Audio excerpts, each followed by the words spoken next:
समन्ता चक्रवालेषु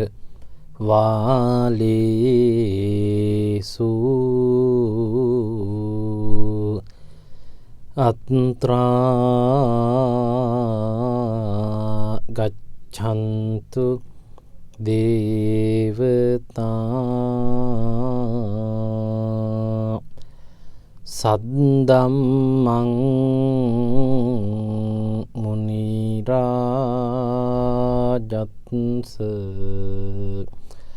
सुनन्तु सग्ग मोक्खदं ධම්මත් සවන කාලෝ අයං බදන්තා ධම්මත් සවන කාලෝ අයං බදන්තා ධම්මත් සවන කාලෝ අයං බදන්තා කම්මස්ස කෝම්හි කම්ම දායාදෝ කම්ම යෝනි කම්ම බන්දෝ කම්ම පටිසරණෝ යං කම්මං කරිස්සාමි කල්යාණං වා පාපකං වා තස්ස දායාදෝ භවිස්සාමිති අබින්හං පච්ච වෙක්කිතබ්බං ඉත්තියාවා පුරුසේන වා ගහට්ටේන වා පබ්බජිතේන වාති.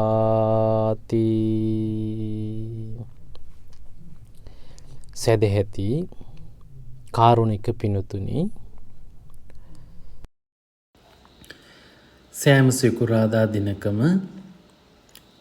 ඌව ගුවන් විදුලියේ විකාශනය වන නිවන් මඟ සද්ධර්ම දේශනා මාලාවේ අද දේශනාවේ දායකත්වය දරන්නේ බණ්ඩාරවල අමුණුදෝව රනිල් නිවසෙහි සෝමා ධර්මසිරි මහත්මිය ඇතුළු දූ දරුවන් විසින්. පිනතුන් බලාපොරොත්තු වෙන සියලු ප්‍රාර්ථනා අරමුණු පිළිබඳව ආශිර්වාදය ධර්මදේශනාව අවසානයේදී සිදු කරනු ලබනවා. ධර්ම දානමේ පින්කම දානයන් අතර අග්‍රම ආනිසංස ලැබෙන පින්කම. නිවසක පන්සලක ධර්මදේශනාවක් පවත්වනවටත් වඩා මෙවැනි ගුවන් විදුලියක ධර්මදේශනාවක දායකත්වයක් පැවැත්වීම තවත් ඉහළටම පින් ලැබෙනවා. හේතුව ලොව පුරා සිට විශාල පිරිසක් මේ ධර්මදේශනාවන් ශ්‍රවණය කරනවා. එතකොට ඔබ ඒ සියලු දෙනාට දහම් ශ්‍රවණය කිරීම සඳහා අවස්ථාව සකස් කළා කියන අදහස තමයි ඔබ මේ පින්කම පිළිබඳව හිතනකොට හිතන්න ඕන කරන්නේ.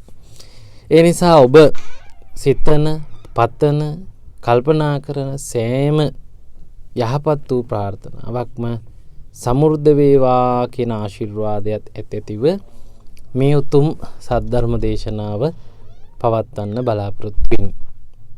පින්තුනි, අද සද්ධර්ම දේශනාවේ මාතෘකාව තෝරාගත්තේ අබින්න පච්චවෙක්කන සූත්‍රයෙන්. මේ සූත්‍ර දේශනාවේ සඳහන් වෙන්නේ නිරන්තරයෙන්ම මෙනෙහි කළ යුතු කරුණු ගණනාවක්. නිතරම මෙනෙහි කරමින්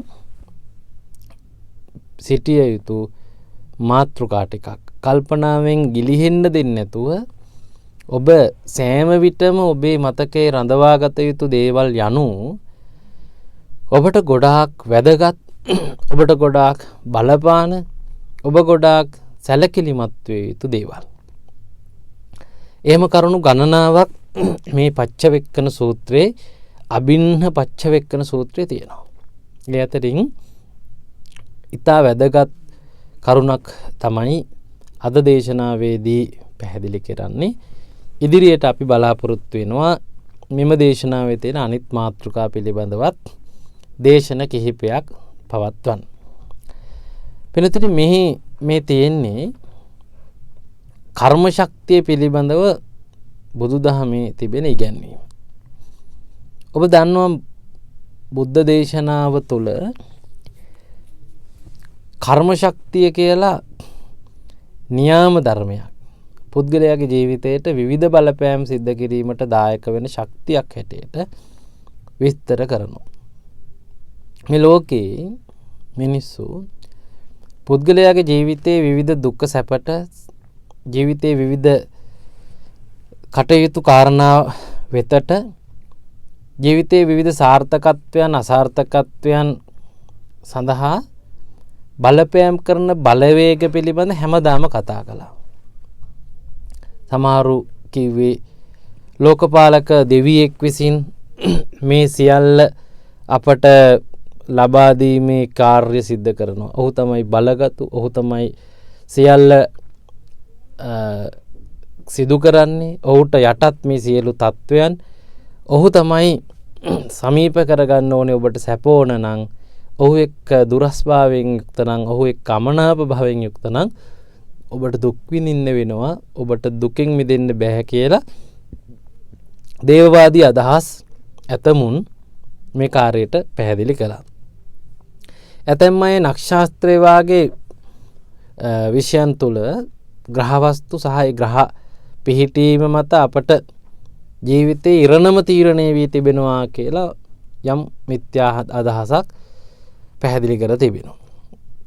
තව අය පෙර මිය ගියපු අයගේ බලපෑමෙන් මේ අපේ ජීවිතේ විවිධ දේ සිද්ධ වෙනවා. പ്രേත බලපෑම් ආදී වචන වලින් මේක විස්තර කරලා තියෙනවා.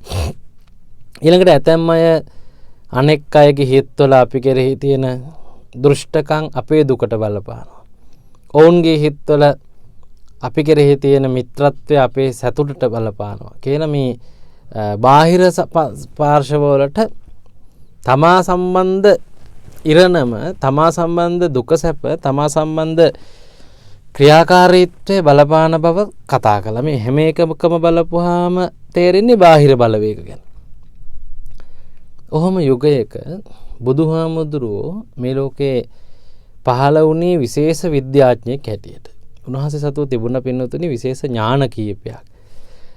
උන්වහන්සේ ඉපදුණු මේ මොහොතේ සිට අතීතයට කල්ප 91ක් හෝ ඊටත් වැඩි ගණනක් ඈත අතීතයට අවශ්‍යයි නම් සියලු සිද්ධි මේ දැන් පේනවා වාගේ බලන්න පුළුවන් දැක්මක්, ඥානයක්, විශේෂ ශක්තියක් උන්වහන්සේ සතුව තිබුණා. ඒකට අපි කියනවා පුබ්බේ නිවාසානුස් මෘති ඥානෙ. පෙර කඳපිලිවල දැකීමේ ඥානෙ. එතකොට ඒ කාලවල හිටපු අය, තිබ්බ උපකරණ, තිබුණු සමාජය, තිබුණු පරිසරය, ඒ හැමදේම ඒ ආයත් එක්ක හිටපු අය අද කවුද? එදා කවුද?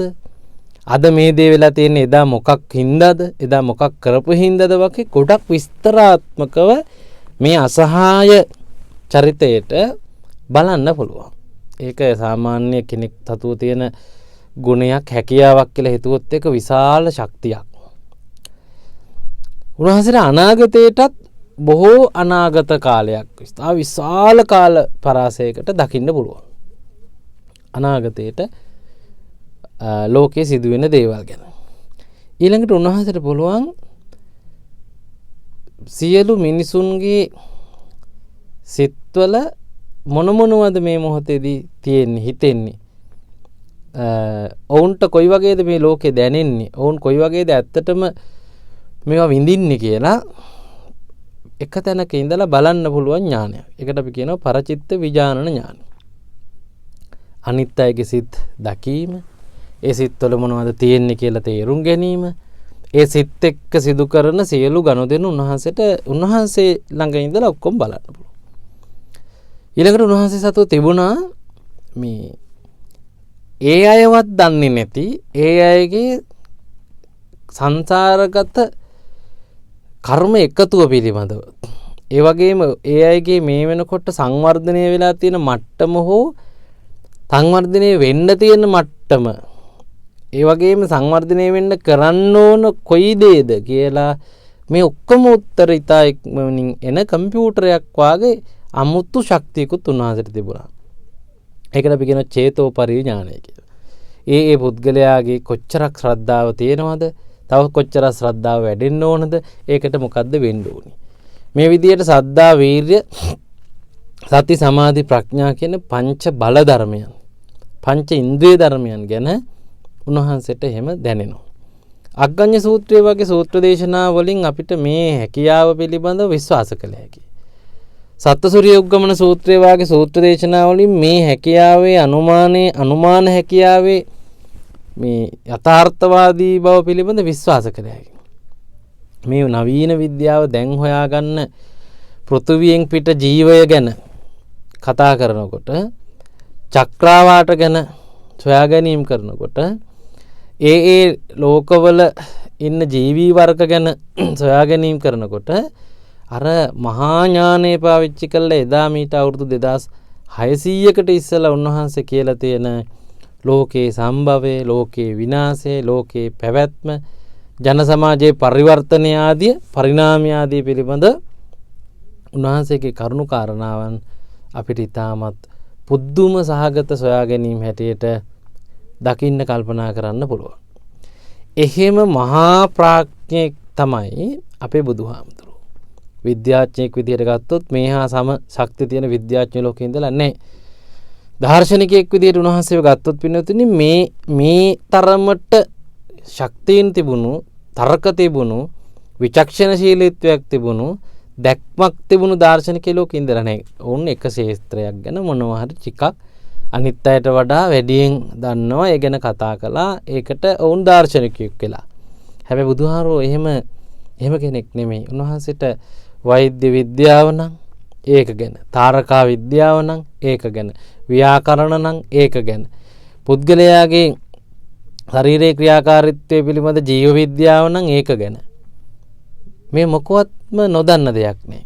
දැන් ඉන්දක සූත්‍රයේ වාගේ සූත්‍රවල ප්‍රතිසන්දියේ සිට බිහිවීම දක්වා අභ්‍යන්තරයේදී දරුවාගේ සැකැස්ම පියවර ගණනාවකින් විස්තර වෙනවා.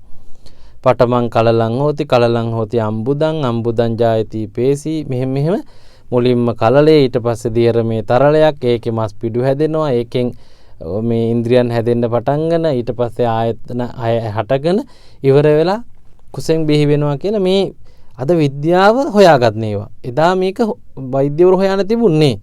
හැබැයි බුදුහාමුදුරුවෝ උන්වහන්සේගේ විශේෂ ඥාණයෙන් බුදුහාරෝ විටක ස්කෑනර් එකක් වගේ, විටක පරිගණකයක් වගේ, විටක දුරේක්ෂයක් වගේ උන්වහන්සේ මහ පුදුම ශක්තියෙන් යුක්ත කෙනෙක්. විටක ඉතිහාස ගබඩාවක්. ඒ වාගේ ශක්තියක් කාටවත් තව තිබිලා නැහැ. ඉතින් එහෙම බුදුහාමුදුරුවෝ අපිට කියනවා ඔබ විසින් නිරන්තරයෙන්ම සැලකිලිමත් විය යුතු කරුණක් තමයි කර්ම ශක්තිය පිළිබඳව කරුණ කියලා. අන්න එතනයි මට මේ ඔබට පැහැදිලි කරන්න ඕන දේ. ඒ නිසා මේ කර්ම ශක්තිය පිළිබඳ ඉගැන්වීම උඩින් පල්ලෙන් අහලා ලිස්සලා යන විදිහකට ගණන් අරගෙන නොසලකා හැරලා අත්හරින්න පුළුවන් තරම් දෙයක් නෙමෙයි. මොකද පුද්ගලයාගේ ජීවය සම්බන්ධව මේ ලෝකේ කරපු පර්යේෂණ වලින් බුදුදහමේ තිබෙන ආර්ය පර්යේෂණය, සතිපට්ඨාන සූත්‍රය, ධම්මචක්කප්පවත්තන සූත්‍රය වාගේ සූත්‍ර දේශනාවල තියෙන විශ්ලේෂණයේ තරම් විශ්ලේෂණයකින් 1000න් පංගුවක එකක්වත් බටහිර මනෝවිද්‍යාවේ සිද්ධ වෙලා නැහැ. මේ ලෝකයේ පෙනෙන්නේ නැති ඒවා, ඊටාම කුඩා ඒවත් බලන්න පුළුවන් උපකරණ අද තැනෙනවා. අහන්න බැරි ඉතා කුඩා ශබ්ද අහන්න පුළුවන් වෙන විදිහේ මයික්‍රොෆෝන සකස් කරනවා. ඊළඟට දුර ඉන්න අය ළඟට ගන්න, ඒ හින්දම ළඟ ඉන්න කට්ටිය දුරස් වෙලා යන්න උපකරණ අද හැදිලා තියෙනවා. හැබැයි මේ වෙනකම්ම විද්‍යාවේ ලොකු පර්යේෂණයක් නැහැ. මරුණට පස්සේ ඇත්තටම එයා සතු මොනවා හෝ එකක් යනවද? ඒක කොහෙටද යන්නේ? ගිහිල්ලා මොනවද වෙන්නේ? මේකයි එහෙම යන එකකුයි අතර මොනවා හරි සම්බන්ධයක් තියෙනවද? එහෙමනම් මේ ඉන්න අපි ඉස්සල්ලා එකකයි අතරත් මොනවා හරි සම්බන්ධයක් තිබුණාද? මේවා ගැන කිසිම පරිශ්‍රණයක් දියුණුවයි කියන විද්‍යාව පින්නතුනේ නැහැ. හින්දා විද්‍යාව මහ දියුණුවක් නෙවුන් පොඩි පොඩි උපකරණ ටිකක් එක්ක ලොකු වැඩක් කරනවා කියලා ප්‍රදර්ශනයක් කරන එකක්. හැබැයි බෞද්ධ මනෝවිද්‍යාව ඇතුලේ බුදුහාමුදුරුවෝ පුද්ගලයාගේ ජීවයේ පැවැත්මට අවශ්‍ය වෙන භෞතික සහ අභෞතික පෝෂණය වීම සිද්ධ වෙන්නේ කොහොමද සහ ඒවා ඒ හේතු බලපෑමෙන් වෙනස් වන්නේ කොයි අවස්ථා හේතු කරගෙනද? කොහොම තිබ්බොත් දවුල්, කොහොම තිබ්බොත් හොඳ, කොහොමද හොඳ කරගන්න පුළුවන්, හොඳ වෙන්න මොනවද කරන්න පුළුවන් වගේ විශාල සොයාගැනීම් ප්‍රමාණයක් මේ ජීවය සම්බන්ධයෙන්, පුද්ගලයා සම්බන්ධයෙන් දේශනා කළා තියෙනවා.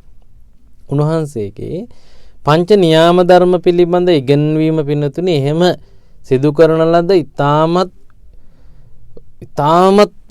සුවිශේෂී පරිශ්‍රණයක්. උන්වහන්සේ එක හෙලාම අපට කියනවා මෙහෙම කතාවක්. මොකක්ද? පුද්ගලයාගේ ජීවිතයට බලපෑම් කරන ක්‍රියාකාරීත්වයන් පවතින්නේ 5ක් පමණයි කියලා. මේ කියන්නේ අර මහා දාර්ශනිකයා, මහා විද්‍යාඥයා, චේතෝපරි ඥානෙ, පරචිත්ත විචාරණ ඥානෙ, පුබ්බේ නිවාසානුස්මෘති ඥානෙ විතරක් නෙමෙයි. උන්වහන්සේට මාවේනික තෙසැත්ත ඥානයක් තිබිච්ච කෙනෙක්. ඒ කියන්නේ දිබ්බ චක්කු තිබිච්ච ඉඳ දිව්‍ය ලෝක ගැනත් දන්නවා. දිබ්බ සෝත තිබිච්ච නිසා දිව්‍ය ලෝකයේ සද්ද බද්ද, ඒ අයගේ කතා බහ, ඒ අයගේ අදහස් ඒවත් ගනුදෙනු කරලා තියෙනවා. මෙහෙම උන්වහන්සේට මහා විශාල ගුණ ප්‍රමාණයක් තිබුණා. උන්වහන්සේ කියනවා ඔබේ ජීවිතය සම්බන්ධයෙන් සියලු අත්දැකීම් සම්පාදනය කරන්න බලපාන්නේ කාරණා 5ක් පමණයි කියලා. ඒ කාරණා 5 තමයි පංච නියාමන ධර්ම. එකක් තමයි බීජ නියාමය. ඒක සරලව පැහැදිලි කළොත් ඔබට ඥාන උරුමයෙන් පැමිණෙන ලක්ෂණ. ඒක ඔබේ උස මහත වෙන්න පුළුවන්, ඒක ඔබේ රූප ස්වභාව වෙන්න පුළුවන්, ඒක ඔබේ කටහඬ වෙන්න පුළුවන්, ඒක ඔබේ තවත් හැකියාවන් ටිකක් වෙන්න පුළුවන්. යම් ප්‍රමාණයක් ඇත්තටම ඥාන වලින් ලැබෙනවා. ඒකට අපි කියනවා බීජ නියාමය. අර අඹ ගහක අඹ ගෙඩිම හැදෙන්නේ මේ න්‍යායට. අඹ ගහක පොල්වත්, අඹ ගහක දෙහිවත් හැදෙන්නේ නැහැ. ඒ වගේ ඔබ තුල යම් ප්‍රමාණයක් ඔබේ අම්මා තාත්තගේ චරිත ලක්ෂණ, අම්මා තාත්තගෙන් උරුම වෙච්ච ලේ, අම්මා තාත්තගෙන් උරුම වෙච්ච ඥාන වලින් ලැබිච්ච ටිකක් තියෙනවා. මේක ඇත්තක්, විද්‍යාවේ ඔප්පු වෙච්ච කතාවක්. ඊළඟ එක තමයි ඍතු නියාමය. ඒ කියන්නේ මේ පරිසරයේ සීතල වෙනකොට ඒ සීතල හින්දා අපිට පොඩි බලපෑම් වෙනවා. ඒකින්ද ලෙඩ හැදෙනවා, ඒකින්ද සමහර විට ශරීරය නිමෙනවා, ශරීරයට ඒක සනීප වෙන්නත් පුළුවන්.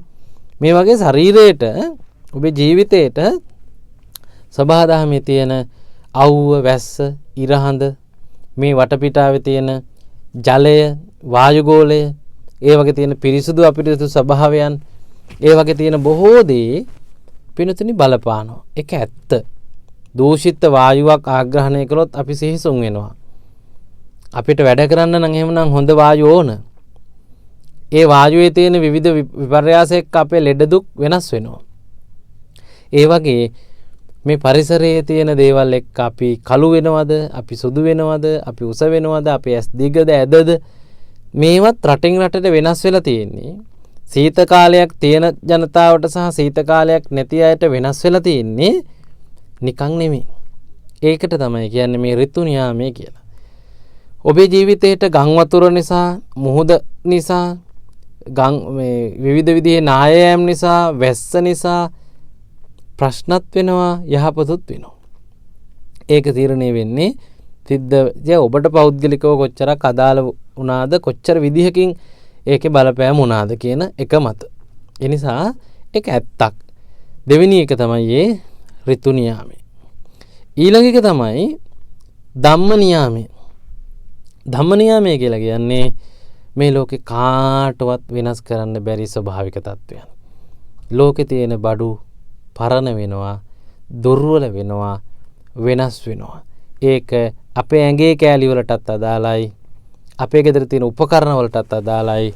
අපිට ඉන්න අනිත් පුද්ගල සහ වස්තු කියන මේ සියලු දේටත් අදාළයි. ලෝකේ තියෙන සමහර ඒවා පරණ වෙනවා, කැඩෙනවා, විනාශ වෙනවා. ඒ ධර්මතාවය නිසා අපිට සමහර ලාවට ලාභ වෙනවා, සමහර ලාවට පාඩු වෙනවා. සමහර වෙලාවට ඒක නිසා අපිට ලෙඩ දුක් වෙනවා. විවිධ ජීවිත අත්දැකීම් සඳහා ධම්ම නියාමයේ ඒකාන්තයෙන්ම බලපාලා තියෙනවා. ඒක ඇත්තක්, වෙනස් කරන්න බෑ. ගොඩාක් දේවල් මේත් එක්ක කියන්න පුළුවන්. ධර්මතා අපි උපදිච්ච හැම කෙනාම කවදා හරි මැරෙනවා කියන එක ධර්මතාවයක්. ඒ මැරෙනකන් ජීවත් වෙන අපි විවිධ දේවල් වලට අනිවාර්යෙන් මුහුණ දෙනවා. වයෝ වෘද්ධ වීම, දත් වැටෙන එක, කෙස් යන එක, කෙස් සුදු වෙන එක, ශරීරයේ ලොකු මහත් වෙන එක, ඒවා යම් දවසක දුර්වල වෙන්න පටන් ගන්න එක, මේවා ධර්මතා. හයියෙන් වැදුනොත් මොකක් හරි කැඩෙන කෑලි අපිට තියෙන්නේ. විස දේවල් ගියොත් නරක වෙන උපකරණ අපිට තියෙන්නේ, ඉන්ද්‍රියන් අපිට තියෙන්නේ, ඒවා ධර්මතා. මේකට අපි කියන ධම්ම නියාමයේ ඒත් එක්ක අපිට විශාල වෙනස්කම් සිද්ධ වෙනවා. ඊළඟට තව එකක් තියෙනවා කම්ම නියාමය. කම්ම නියාමය කියලා කියන්නේ ඇතුළතින් මෙහෙවීම සිදුවෙන බලවේගය වගේ එකක්. අපිට මේ හිමි අහිමි හැමදේම ඇත්තටම හිමි වෙන්නේ මොකක් හින්දාද කියලා හේතුවක් ඇතුළේ තියෙනවා. අන්නේ බලවේගය තමයි කම්ම නියාමය කියලා. ඒ කියන්නේ අපිව මෙහෙවන බලගත් ශක්තියක් වාගේ අපි තුල ක්‍රියාත්මක වෙන කර්ම බලවේගය කියලා කියන්නේ. ඒක විශ්වීයයි. අනිත් හුඟක් ඒවා මේ ජීවිතයට විතරක් අදාළයි. හැබැයි මේක විශ්වීයයි. මේ ලෝකෙන් ඊළඟට යද්දිත් මේකේ අන්තර්ගතය ඔබ සමග යනවා කියලා කියන්නේ. ඔබ කියන්නේ මොනවා හම්බ කරත් යනකොට අරන් යන්න තියෙන පින්පව් විතරයි කියලා. මේ පින්පව් කියලා කියන්නේ මේ කම්ම නියාමයට. ඒක ජීවිතේ සතුටට, සැපයට, සමහර දේවල් ඉෂ්ට වෙන්න, සමහර දේවල් හිමි නොවෙන්න දෙකටම බලපානවා. අවසාන එක තමයි චිත්ත නියාමය. චිත්ත නියාමය කියලා කියන්නේ අපේ සිතුවිලි අනුව අපට ලැබෙන අත්දැකීම්. අපිට තරහ ගියොත් අපේ ශරීරය හරි දුර්වල වෙනවා, කලබල වෙනවා, ලේ වේගෙන් වැඩ කරනවා, ඒ හින්දා ලෙඩ දුක් හැදෙන්න පුළුවන්.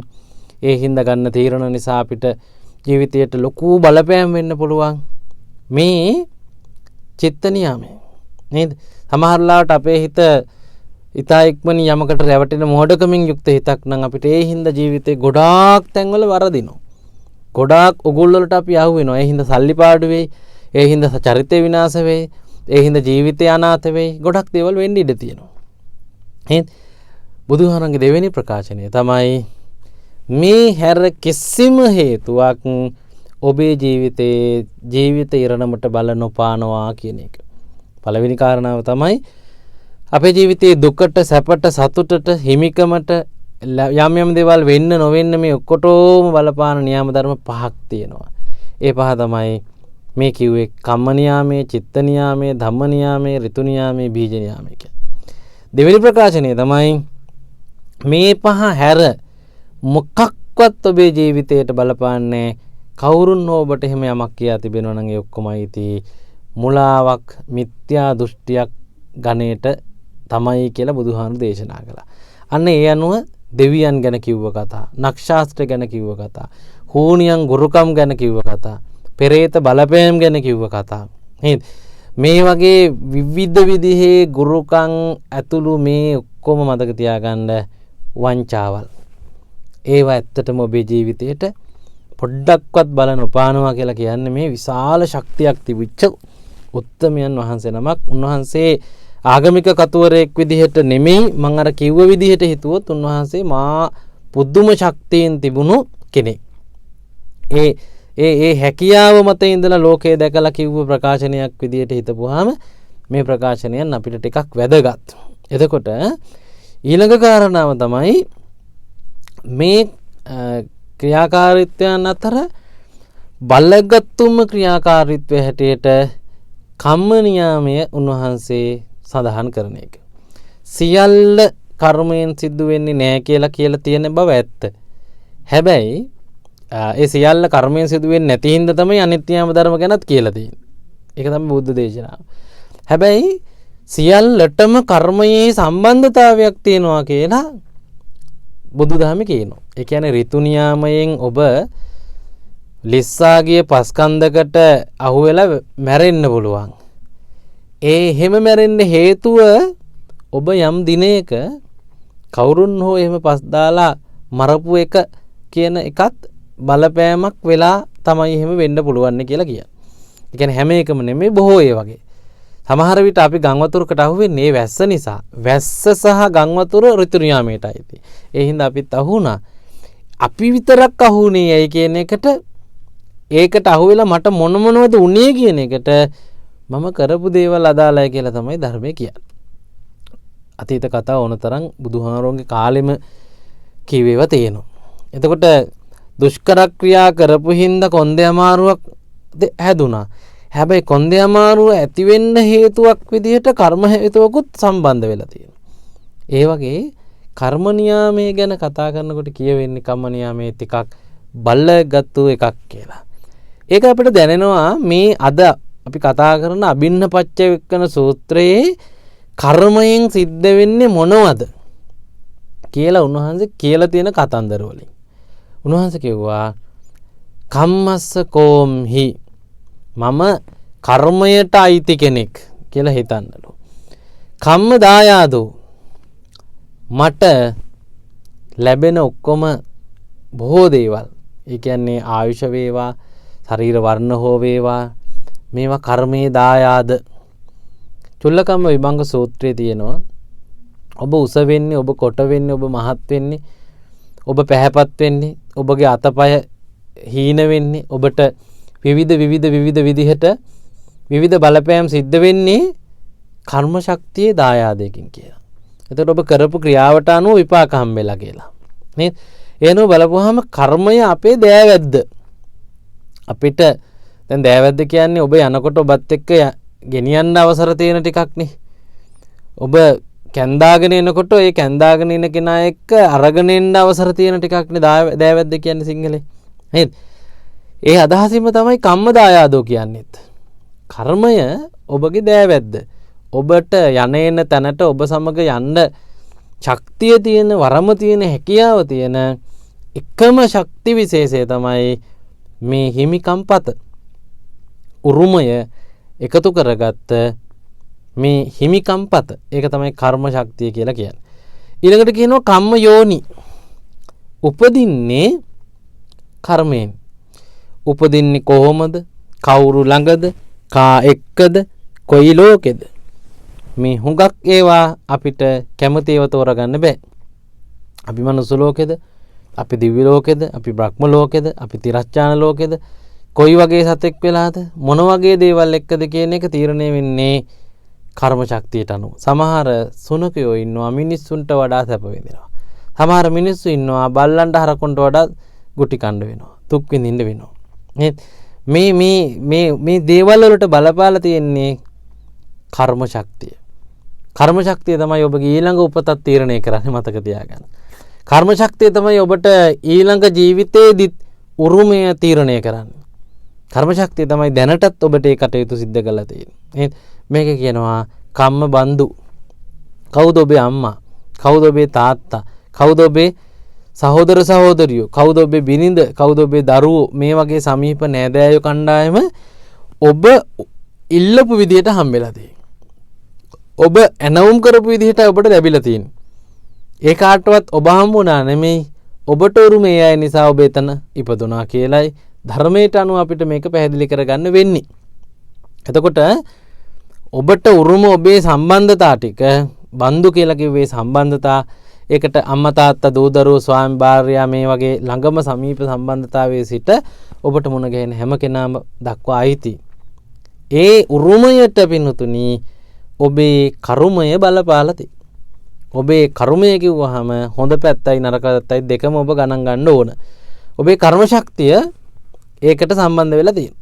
ඒතකොට කාටවත්ම බෑ එහෙම ඔබට උරුම වූ ක්‍රමයට වඩා වෙනස්ව ලබන්න. ඊළඟට කියනවා කම්ම පටිසරණෝ. හරි වැදගත් එකක්. සල්ලි තිබ්බටම කන්න හම්බෙන්නේ නැහැ. ඇඳුම් ගන්න හම්බෙන්නේ නැහැ. තමන්ට සුව පහසුව ඉන්න ගෙවල් දොරවල් හම්බෙන්නේ නැහැ. සල්ලි තිබුණටම සමහරු දැන් බුද්ධ කාලේ හිට ඒක සාටක බමුණ කියලා බමුණ එක බහලා තියෙනවා. මෙයා කෝටිපතියෙක්. මෙයා සිටුවරයෙක්. මෙයා මහා ධනස්කන්ධයක් තිබිච්ච සල්ලිකාරයෙක්. හැබැයි යට හිතෙන්නේ නැල්ලු එක එක වර්ගයේ ලස්සන ඇඳුම් ගන්න. හේතුව එයා මොනවද පින් කරලා ධනයට උරුමකම් කිව්වට වස්ත්‍රාභරණ පූජා කරලා ඒවට හිමිකම් හදාගෙන නේ. දැන් මට්ට කුණ්ඩලී වාගේ දරුවෙක් ඉපදුනේ පොහොසත් නිවසක. හැබැයි මට්ට කුණ්ඩලී ඖෂධ පූජා කරලා වැඩි තිබිලා නැහැ. ඒ නිසා මෙච්චර සල්ලි තියෙන තාත්තා අතින් එයාට ඕන බෙහෙත් ටික එයාට හම්බුන්නේ නැහැ. බෙහෙත් ටික එයාට හමු නොවුනේ එයා බෙහෙත් උරුම කරගන්න නැති නිසා. නේද? එහෙම සමහර විට ඔබට දරු සම්පත නැත්නම් මොන බෙහෙත් කළත් මොන ශල්‍ය කර්ම කරත් මොන විදිහට කළත් හරියන්නේ. සමහර විට ඔබට ඔය හමු වෙලා ඉන්න බිරිඳ හමු වෙලා ඉන්න ස්වාමියා ඔබට ඕන විදිහට ලැබිලා නැත්නම් ඔය ලැබිලා තියෙන විදිහ මතක තියාගන්න ඔබ කාට හරි සලකපු විදිහ බව. ඔබ කාට හරි එසේ සලකමින් ඔබට ඒ උරුම කරගත් බව ඔබ මතක තියාගන්න. මොකද කර්මය තමයි මේ දේවල් සැලසුම් කරන්නේ. කර්මය තමයි මේ දේවල් සැලසුම් වෙන්න බලපාන්නේ. සමහර විට අතට ලැබිච්ච කෑම එක පවා කන්න උරුමේ නැත්තම් බඩට වැටෙන්නේ. ඒක තමයි කර්ම ශක්තියේ ප්‍රබල බලපෑම. නේද? ඒ නිසා පිනතුනි කර්ම ශක්තිය ගැන සඳහන් කරනකොට කියවෙන ප්‍රබලම දෙයක් තමයි මේ කම්ම පටිසරණෝ කියන දේ. ඔබට කොහොමද ඔබේ ජීවිතයේ අවශ්‍යතා ඉෂ්ට කරන්න අවස්ථාව හම්බෙන්නේ? ඒකට පිළිසරණ කොහොමද හම්බෙන්නේ? ඒකට පිළිසරණ හම්බෙනවද නැද්ද? මේකට කර්මයේ බලපානවා. ඔබ දන්නවා ඇතමුන්ට නිදහසේ ජීවිතේ ඉදිරියට යන්න අවශ්‍ය සියලු සම්පත් හරි ඉක්මනින් සහ සැහැල්ලුවෙන් ලැබෙනවා. සමහරුන්ට මහන්සි වෙලත් ලබා ගන්න බැරි වෙනවා. හැබැයි මොනවත් අඩුපාඩු නැහැ. හොඳට ඉගෙනගෙන හොඳට මුදල් තියෙනවා. හැබැයි උරුමය ලැබිලා නැහැ. ඒ උරුමය ලැබිලා නැත්නම් Tamanට ඒක ලැබෙන්නේ නැහැ. ඒ නිසා මේ බුද්ධ දේශනාවේ කියන වැදගත් දෙයක් අවසානට කියනවා යං කම්මං කරිස්සාමි කල්යාණං වා පාපකං වා තස්ස දායාදෝ භවිස්සාමීති. මේ ජීවත් වෙනකොට දැනුත් ඔබ කරනවා නම් යම් කර්මයක් ඒ කරන කර්මය ඔබේ ජීවිතයට දෑවැද්ද හැටියට බලපානවලු. එය හොඳ නම් හොඳ සැප පිණිසත් නරක නම් නරකට දුක් පිණිසත් මේ කර්මයේ පිනතුනි බලපෑම සිද්ධ වෙනවලු.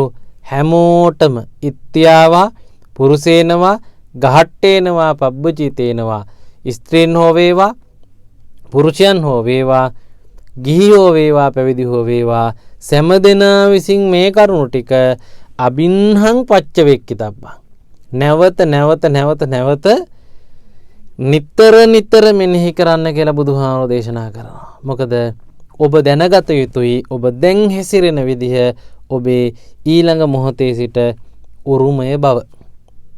ඔබට කිසිසේත්ම ඔබ විසින් සිදු කරන ලද කර්මයක් වෙනස් කරන්න බෑ. පින්නතනි කර්මය ගැන කතා කරනකොට බලන්න ඉපදෙන්න නෑදෑයෝ කණ්ඩායම හම්බෙන්න කරන කියන වැඩ හරියනවද නැද්ද කියන එක තීරණය වෙන්න පරලොවට ගෙනියන්න එකතු කරන ඒකරාශී වීමට බලපෑම් වෙන්න බලපාන්නෙත් කර්මය වෙනකොට අපිට අදාළ ඔක්කොම දේවල් කර්මයෙන් වෙනවා වගේ හිතෙන්නත් පුළුවන්. මොකද මේ තමයි අපිට අදාළ ඔක්කොම දේවල්. මීට අමතර පුංචි මේ දේවල් වලම බලපෑම් කිරීමට තමයි අර අනිත් නියාම ධර්ම ටික පින්නතුනි බලපෑම් කරන්නේ. කර්ම ශක්තිය ගැන කියනකොට අපිට විශේෂ ප්‍රකාශන කීපයක් ඒ ගැන කරන්න ඕන. එකක් තමයි මෙය මේ ලෝකයේ තියෙන බල්ලගත්තුම පාලන ධර්මය. පාලක ධර්ම. ඇයි අපි එහෙම කියන්නේ? කිසිවකට යටත් නැති නිසා. ඔබ හොඳට හිතට ගත යුතුයි. බුද්ධත්වයට පත්වෙච්ච බුදුහාමුදුරුවන්ටත් කර්ම විපාක ලැබුණා නම් උගත්කම කියන එකේ කොච්චර පරතරට ගියත් කර්මය වෙනස් කරන්නේ උගත්කම කියන සාධකය සමත් වෙන එකක් නෙමෙයි කියන එකට තීන්දුවක් ගන්න වෙනවනේ, පිළිගැනීමක් කරන්න වෙනවනේ. සර්වඥ වූ බුදුහාමුදුරුවොත් ඒ සර්වඥතා ඥානයේ තබාගෙනත් කර්ම විපාක ගණනාවකින් පීඩාවින්ද දරුණු ඔළුවේ කැක්කමක් තිබුණා. ඒක හැදුනම බණ කියාගෙන යන්න බෑ. වෙන කෙනෙක්ට බාර දීලා උන්වහන්සේ එතනම බිම සැතපෙනවලු. උන්වහන්සේට දරුණු කොන්දේ අමාරුවක් තිබුණා. උන්වහන්සේගේ ඇඟිල්ලක් තුවාල වුණා. ලේ විශාල ප්‍රමාණයක් ගිහිල්ලා හැමෙන් ඇඟිල්ල එල්ලෙන මට්ටමට ඇඟිල්ල කැපුණා කියලානේ කියන්නේ. එහෙනම් මෙහෙම උන්වහන්සේට ලේ අතිසාරේ රෝගේ තිබුණා. ඒකෙන් ආහාර පාන පාලනය කරලා තමයි ගන්න උනේ. හරි වේදනාකාරී විදිහට තමයි අවසාන ජීවිත අවස්ථාව මේ ගත වී තිබුණේ.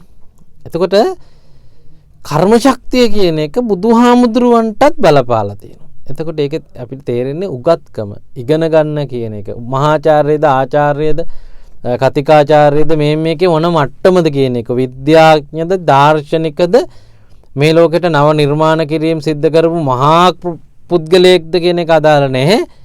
ඔහු කර්මයට පරාදයි. කර්මය පරාජය කරන්න ඔහුගේ මේ කියන දැනුම් පද්ධතියට පිනතුනි පොඩ්ඩක්වත් පුළුවන්කමක් ලැබිලා නැහැ. දෙවෙනි එක තමයි ධනයට මේක පරාජය කරන්න බෑ. මේ ලෝකේ මහා ධනවතුන් ඉන්නවනේ. කෝටි ගණන් සල්ලි තියෙන. ලංකාව වගේ රාජ්‍යයන් පෞද්ගලික ඉඩම් වෙච්ච ලංකාවට වඩා වැඩි පිරිසක් පෞද්ගලික සේවකව පිරිසට ඉන්න තරම් ධනවත් මිනිස්සු ඉන්නවා. ඔවුන්ට පෞද්ගලික රෝහල් තියෙනවා. විශාල දොස්තර මහත්තුරු ප්‍රමාණයක් වැඩ කරන. ඔවුන්ට සමහර විට විශාල ඉදිකිරීම් ආයතන තියෙනවා. රට රාජ්‍යයන් වල විවිධ මහා ගොඩනැගිලි අරගෙන ඔවුන් තමයි ඒවා සකස් කරන්නේ. එහෙම කම්පැනි කට්ටිය අයිතිකරු. නේද? ඒ කට්ටියට ඉතාම සුවපහසු යාන වාහන තියෙනවා. ඉතාමත් ආරක්ෂිත දේවල් සකස් කරපු යාන වාහන තියෙනවා. පිනතුනි ඔය මොනවා තිබුණත් ධර්මයේ කියනවා මහ මුහුදේ මැද හිටියත්, මහා සයුරේ ඇතුලේ හිටියත්, මහ පොළවේ ඇතුලේ කොහේ හරි හැංගිලා හිටියත්, ගල් ගුහාවක හිටියත්, ආකාශේ කොහේ හරි තැනක හිටියත් කර්මයෙන් වෙන්න යමක් තියෙනවා නම් ඒක කර්මයෙන් පිනතුනි වෙනවමයි. මොනම තැනකවත් හිටියා කියලා ආරක්ෂාව නෑ. ඒ කියන්නේ කොච්චර සල්ලි තිබුණත් එයාට කර්මය පරාජය කරන්න සල්ලි පාවිච්චි කරන්න බෑ. අඩු ගානේ මිය යන්න නියමිතයි නම් යම් කර්ම විපාකයකින් කොච්චර සල්ලි තිබුණත් එයාට තව විනාඩියක්වත් ඉන්න බෑ. ඒක කරන්න දෙයක් නෑ. ඒ කර්මය තමයි බලගත්තු එක. හිතලා බලන්නකෝ මේක කොච්චර පරිස්සමෙන් පාවිච්චි කරන්න ඕන ශක්තියක්ද. ඊළඟ එක තමයි බලයටත් බෑ මේ කර්මය පරාජය කරන්න. මේ ලෝකේ මහා අධිරාජ්‍යෝ ඉන්නවා. ලෝකේ විශාල රාජ්‍යයන් ප්‍රමාණයක් තමන්ගේ වචනයට නතු කරගෙන තමන්ගේ වචනෙට වහල්ලු වගේ වැඩ කරන්න සියලු රටවැසියෝ යටත් වෙලා ඉන්න රජ්ජුරුවරු ඉන්නවා. එහෙම පාලකයෝ ජනාධිපතිවරු ඉන්නවනේ. නමුත් එයාලට කර්මය පරාජය කරන්න බෑ. එයාලට වෙන ඕන එකක් පරාජය කරන්න පුළුවන්. උනාට කර්මයෙන් එයාට හැදෙන්න තියෙන ලෙඩේ හැදෙන්නේ නැති කරන්න බෑ. කර්මයෙන් එයාට සිද්ධ වෙන්න තියෙන ආබාධිත වීම හරි, ඇස්පෙනෙන්නේ නැති වීම හරි, ශරීර ස්නායු දුර්වල වීම හරි ඒක එයාට නතර කරන්න බෑ. මොන බලය තිබුණත්, මොන ආයුධ තිබුණත්, මොන උපකරණ තිබුණත්, මොන තාක්ෂණය තිබුණත් එහෙම කරන්න බෑ. ඒ නිසා බලයටවත්, ධනයටවත්, පිරිස් සම්පත්තියටවත්, තව මොකක් හරි මොනම හෝ බලවේගයකටවත් පාලනය කරන්න බැරි බලවේගයක් තමයි, ශක්තියක් තමයි මේ කර්ම ශක්තිය කියලා කියන්නේ. ඒ නිසායි එහි එකතුව ඊටමත් පිරිසුදු විය යුතු වෙන්නේ. ඒ එකතුව ඊටමත්ම හොඳින් ඔබ පින්නතුනි අනිවාර්යයෙන්ම පවත්වා ගත යුතු වෙන්නේ. මොකද එය ඇතුළේ ඉඳලම ඔබට දෙන දසවද ඔබට ලැබෙන්නට නියමිත නම් ඔබට මොනව පාවිච්චි කරලවත් ඒකෙන් බේරෙන්න පුළුවන් කමකුත් නැත. ඔබට ඒවා නැති කරගන්න ක්‍රමයකුත් නැහැ. කර්මය නසන්න පුළුවන් එකම බලවේගයක් ගැනත් ධර්මයේ තියෙනවා.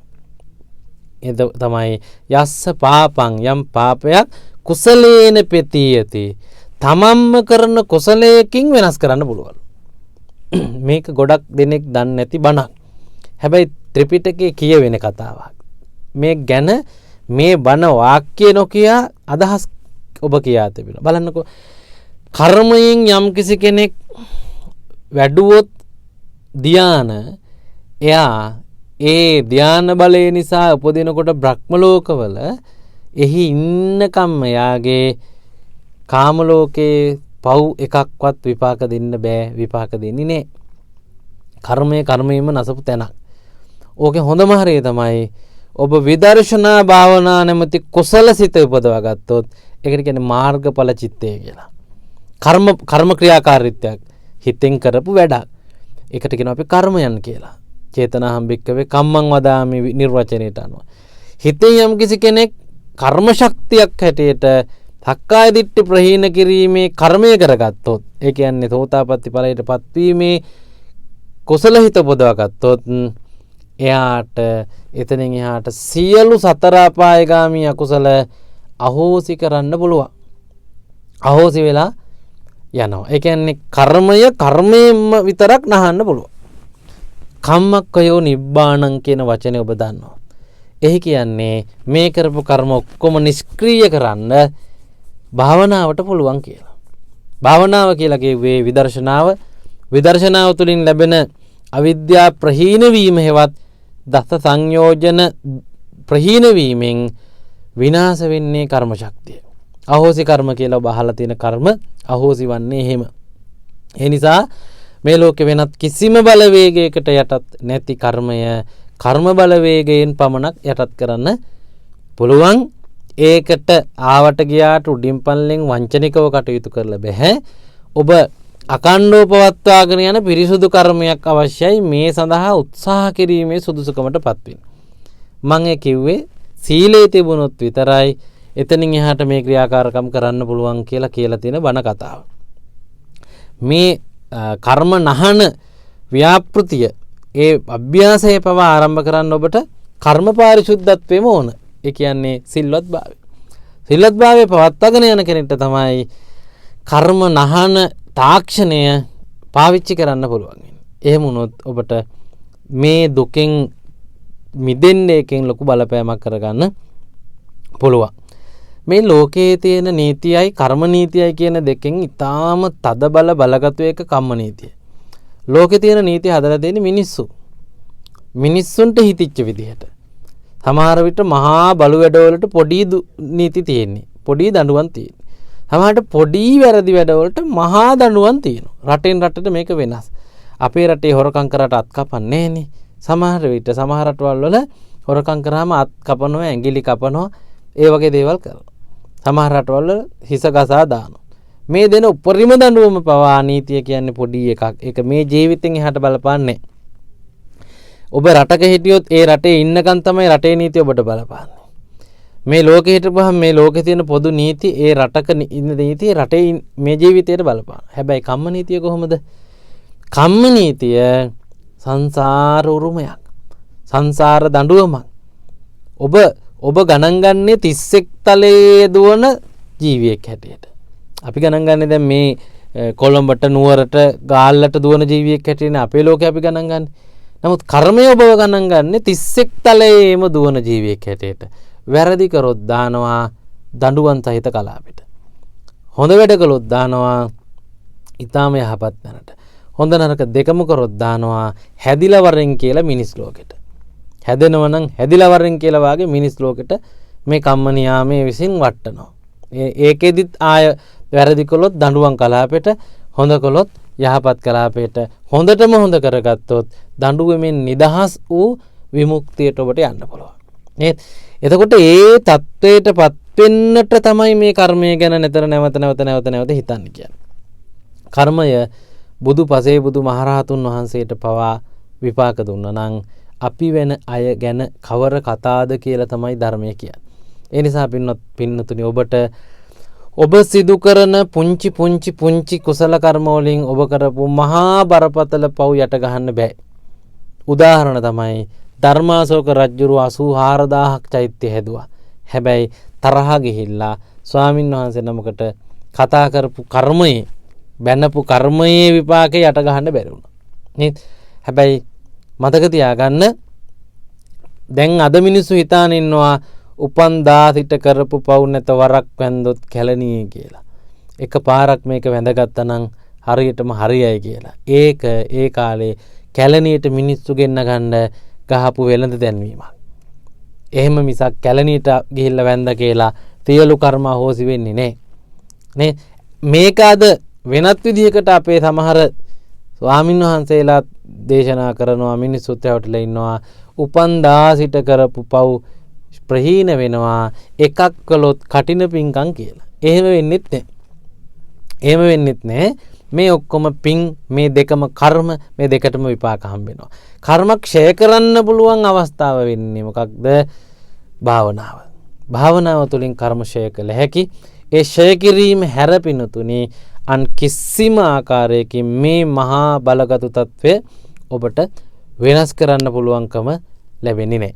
මේ සියල්ල පිනුතුනි හිත මුල් කරගත්ත දේවල්. ඔබේ හිතට කර්ම ශක්තියේ බලපෑමෙන් පරිස්සම් වෙන්න කරන්න තියෙන්නේ පිරිසුදු ගති පැවතුම් සහිත හිතක් පවත්වා ගන්න. දූෂණය වෙන්න කිලිටි වීම වෙන්න ඉඩ දෙන්නේ නැතුව හිත පරිස්සම් කරගන්න ඒ හොඳටම ප්‍රමාණවත් ඔබේ ජීවිතේ ඊටමත් හොඳ නිමාවක් දක්වා ගමන් කිරීම සඳහා. ඉතින් මේ සද්ධර්ම දේශනාව අබින්න පච්චවෙක්කන සූත්‍ර දේශනාවේ තියෙන නිතර නැවත හිතමින් සිටිය යුතු මාතෘකාවක් ගැන කියන දේශනාවක්. ඔබට මං හිතනවා ඉතාමත් පැහැදිලි කරුණු ටිකක් මේ දේශනාව තුළින් ජීවිතයේ විවිධ පැතිකඩ පිළිබඳ හිතන්න උපදෙස් හැටියට ලැබුණා. ඒ හිතලා ඔබේ ජීවිතේ මොන කටයුතු වල නිරත වෙමින් හිටියත් ඔබ ඉගෙන ගන්නවා නම් ඉගෙන ගන්න ශිෂ්‍යයෙක් හැටියට හෝ වේවා, ඔබ තරුණයෙක් නම් තරුණියක් හැටියට හෝ වේවා, ඔබ වෘත්තිකයෙක් නම් ඔබ කරන්නේ කවර වෘත්තිය වුණත් ඒ වෘත්තීමේ කටයුත්තේ නියැලෙමින් හෝ වේවා, ඔබ අම්මෙක් තාත්තෙක් හැටියට ඔබ දරුවන් පෝෂණය කරනවා නම් ඒ කවර කාර්යයක් කරමින් හෝ වේවා ධර්මයේ කියන කතාව මෙන්න මේ දේට යටත් ඔය ඔක්කොම කරන්න කියලා. ඒ තමයි සබ්බ පාපස්සා කරනං කුසලස්ස උපසම්පදා. ඒ මොනවා කරත් පව් කරන්න එපා. විභාග ලියන්න පුළුවන් හොර කරලා වංචා කරලා තව අයට කරදර කර එහෙම. එතකොට ඒවා පව්. දරුවා හදන්න පුළුවන් ඔහේ ආතප්පාතන් නැතුව ඕන විදියට හැදෙන්නේ. හැබැයි බුදුහාමුදුරුවෝ කිව්වා ඒ කට්ටියට පාපා නිවාරෙන්ති කල්යාණේ නිවේසෙන්ති කරලා හදන්න කියලා. වෘත්තීන් කරන්න පුළුවන් අධාර්මිකව මුදල් උපේලා. ඒ වගේම ධාර්මිකව. මේ ඕනම දෙයකට බුදුදහමේ එකඟයි ඔබය කරන්නේ ධාර්මිකව නම්. කර්මය ගැන හිතන ඔබට ඒ ධාර්මික බව ගැන හිතන්න පුළුවන් වෙයි. එහෙම හිතන්න පුළුවන් නම් ඔබ දිනු. එහෙම නැත්නම් පින්නතුනේ ඔබ අනාථ වෙනවා. ඔබට උදව් කරන්න කාටවත්ම බැරි වෙනවා. එහෙම නොවන ආරක්ෂිත ජීවියෙක් බවට ඔබ පැමිණෙත්වා කියන අරමුණ අවවාදය කරමින් මේ අනුශාසනාව නිමාටපත් කරනවා. අද මේ උතුම් සද්ධර්ම දේශනාවේ පින්බර දායකත්වයේ දරණ පින්තුන් බණ්ඩාරවල අමුණුදෝව රනිල් නිවසේහි සෝමා ධර්මසිරි මහත්මයා ඇතුළු දූ දරුවන් විසින් විශේෂයෙන් මීට වසර 4කට පෙර අභව ප්‍රාප්ත වුණු ආදරණීය ස්වාමි පුත්‍රයා KN ධර්මසිරි මහත්මයා පියතුමා වෙනුවෙන් මේ උතුම් පින අනුමෝදන්ව භවගාමී වශයෙන් එතුමාට සුවපත් බව උතුම් නිර්වාණ සාන්තියට අවශ්‍ය සියලු පාරමී ගුණයන් පිරේවා කියන ප්‍රාර්ථනාවත් සාදු කියලා ප්‍රාර්ථනා කරන්න. බලාපොරොත්තු වෙන පරිද්දෙන්ම තම තමන්ගේ සියලු පැතුමන් ඉටු වේවා. මියගේ යම් ඥාතීන් කෙනෙක් වෙතොත් ඒ හැම දෙනාට මේ පින් ලැබේවා. භවගාමීව සුවපත් වේවා. අවසන උතුම් අමා මහ නිවනින් සැනසෙත්වා කියලත් සාදු කියලා පින් දෙන්න. ඒ වගේම පින්කමට දායක වූ ඔබටත් නිරෝගී සුව වැඩේවා. කරන කියන කටයුතු ਸਰව ප්‍රකාරයෙන්ම සාර්ථක වේවා. ඔබ අපේක්ෂා කරන සියලු යහපත් වූ පැතුමන් ඉටු වෙමින් ජීවිතය ලස්සන කරගන්න අවශ්‍ය සියලු ශක්තිය මේ උතුම් පින් බලෙන් උදා වෙත්වා කියලත් ප්‍රාර්ථනා කරගන්න. ඒ වගේම සියලු දෙවියෝ මේ පින් ලබාගෙන දිව්‍ය ආශීර්වාද වඩාත් වර්ධනය කරගනිත්වා. බුද්ධ ශාසනයේ ලෝකයේ ඔබ අප සෑම දිනම ආරක්ෂා කරත්වා. අවසන දෙවියොත් උතුම් අමා මහ නිවනින් සැනසෙත්වා කියලා සාදු කියලා පින් දෙන්න. ආකාසට්ඨා ච බුම්මට්ටා දේවා නාග මහිද්దికා පුඤ්ඤන්තං අනුමෝදිත්වා චිරන් රක්칸තු ශාසනං. ආකාසට්ඨා ච බුම්මට්ටා දේවා නාග මහිද්దికා පුඤ්ඤන්තං අනුමෝදිත්වා චිරන් රක්칸තු දේශනං. ආකාසට්ඨා ච බුම්මට්ටා දේවා නාග මහිද්దికා පුඤ්ඤන්තං අනුමෝදිත්වා චිරන් රක්칸තු මං පරන්ති.